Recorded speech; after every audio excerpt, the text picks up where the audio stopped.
Is Bangladesh turning into a one-party state? It's already turned into one. We, as a nation, couldn't vote in 2014.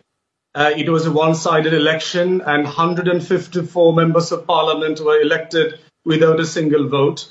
In 2018, the election was held on the night before. The administration, both the civil and military bureaucracy, helped balloting the stuffs the night before and the weeks before leading to the election. So therefore, it is the third time in 2024, yesterday, that we couldn't vote either. 120 million voters have been deprived of 3 consecutive elections of a right to very basic civic and political right this time around. And your report had clearly indicated today's report by the United Nations HRC. So it is not leading to a totalitarian state. We are in one. Even one of the paid election observer by the regime, a British gentleman called Jess Coulson, yesterday had confirmed upon his visit to the different polling stations that it was a North Korean model election, and the voters' turnout did not cross or exceed more than 8 or 10%. So this is the situation we are in. Even from our Bangladesh Party, AB Party election monitoring cell, we had received field reports, pictures, photographies, and the videos from across the countries, at least few thousand polling stations from different districts, and nowhere voter turnout was more than 5 to 6 or 7%. So from our own field investigation confirms that the voters' turnout was around 5 to 7%, although the Election Commission announced yesterday it was around 41%, which of course the queuing up or the lines we have seen across the country did not match up. So it is sad that we have been deprived of an election.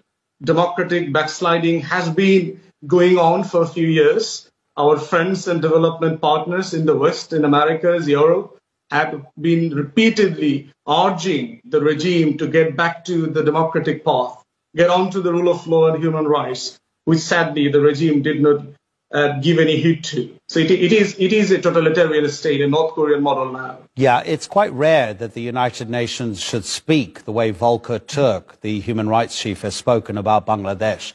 Let me just read the quote. I implore the government to take the necessary steps to ensure that the human rights of all Bangladeshis are fully taken into account and to strengthen the underpinnings of a truly inclusive democracy.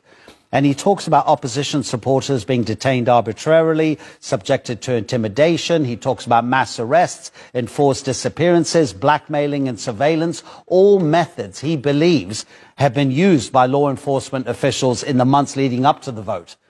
But does that mean that the security apparatus is in league with the ruling party and the Prime Minister? Because surely one can't happen without the other, certainly not for this many years. Yes, absolutely. And we have first-hand experiences how the law enforcement agencies, different apparatus have been actively working and helping with this government for last few years and so. So the regime simply cannot survive on a so low, unpopular position or such a low turnout that had been proved yesterday without the aid of the civil and military bureaucracy. So the UNHRC correctly pointed out that more than around 80,000 plus political prisoners at the moment in different detention centers. It is beyond the capacity of the country's the prison system. And the funny thing was, out of the 47,000 voters, the postal ballot had been given to the prisoners, only 10 had casted their ballots. So you can imagine the level of protest, even when they are in detention. So mass arrest, more than 10 million political activists currently are in hiding. 5 million of them are under different false cases. 132,000 false cases have been filed by the police and the other agencies. And enforced disappearance, persistent intimidation, fear, surveillance that we are in, those who are still trying to protest and hold the regime accountable, raise our voice to speak for the people. We are under persistent surveillance and intimidation. It is so It's frustrating that after 52 years, the same party had for the second time established a one-party state where no other political opposition took part. Even I could see your own report that 64 opposition candidates have been elected. Sad enough for your viewers around the world, these 64 are also from the ruling party. Yeah, that's right. They're going to be giving their loyalty to Sheikh Hasina, yeah.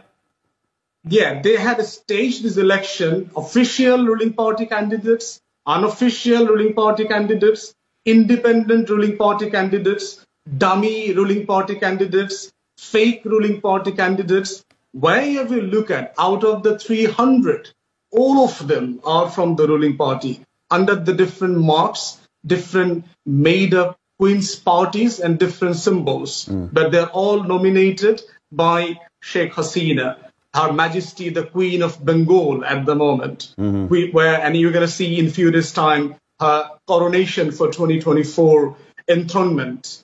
So the sad enough is, by the coronation, we're going to be losing our democracy, our right to vote, the struggle we had, the blood we have shed for the last 52 years, our citizens that fought for it, and we're going to lose it again once more, despite all the urge from the international community, from United Nations to the United States, from European Union to other friends and colleagues and development partners. From your point of view as a member of the opposition, after this now, what will be the 5th term of Sheikh Hasina as your country's Prime Minister? Thank you so much. Grateful. Thank you.